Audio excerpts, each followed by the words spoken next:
আমার জন্য তোমাদের অনেক ঝামেলা পোহাতে হয়েছে, তার জন্য I am really very sorry. ভবিষ্যতে যাতে আর এই ধরনের কোনো ঝামেলা তোমাদের পোহাতে না হয় সেই জন্যই কিন্তু আমার এখানে আসা। তার মানে তুমি এখানে সবাইকে বলতে এসছো কেউ যেন আমাদের সঙ্গে ঝামেলা না করে? কি মনে করো নিজে? শুধু তো ওকে দোষ দিলে হবে না, তো ওকে খবরটা দিল কে? তা না হলে তো কিছুই জানতো না। আর তোমাকেও বলি দাদু ভাই, কোথায় দুদিন পরে তুমি বিয়ে থা করে নিজের ঘর সংসার করবে? তা না, একটা উটকো ঝামেলার মধ্যে তুমি নিজেকে জড়িয়ে ফেললে কেন?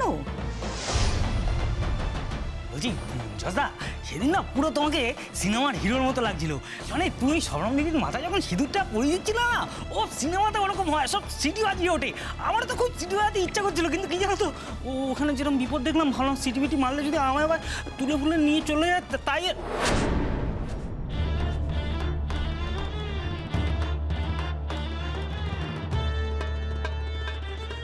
এই কাজটা তুমি কি করে করলে আমাকে বলতে পারো দাদু ভাই?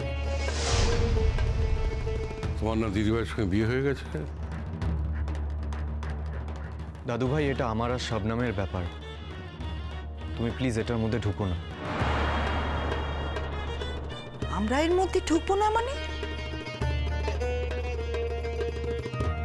তুমি মেয়েটাকে সিঁথিতে সিঁদুর পরিয়ে বাড়িতে তুলেছো, তুমি নিজে গিয়ে বলেছো যে তুমি তাকে বিয়ে করে এনেছো, আমরা ঢুকবো না মানে?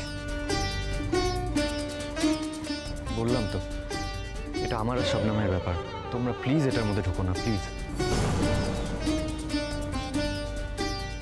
যশ, যশ আমার মেয়েটা কেমন আছে? যশ, আমার মেয়েটা ভালো আছে তো? অনেকদিন আমি মেয়েটাকে দেখিনি। মেয়েটা তোমাদের বাড়িতে আছে তো? থামো থামো,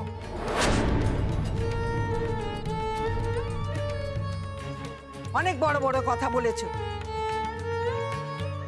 তোমরা সবাই মিলে আমার ছেলেটার জীবন নষ্ট করেছো, আমার মেয়েটার জীবন নষ্ট করেছো। এখন ওকে প্রাণে তোমরা মারতে চাইছো। আপনাকে তো বলেছি বড় মা, আমি যতদিন বেঁচে থাকবো রঞ্জা আপাও ততদিন বেঁচে থাকবে। আর যদি রঞ্জা আপার কোনো বিপদ হয়, আমি আমার প্রাণ দিয়ে আমি রঞ্জা আপাকে বাঁচাবো।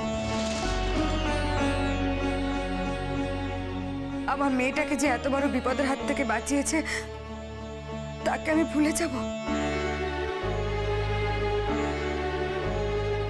এত বড় বেঈমান আমি নই বড় মা, আমার উপর একটু ভরসা রাখুন।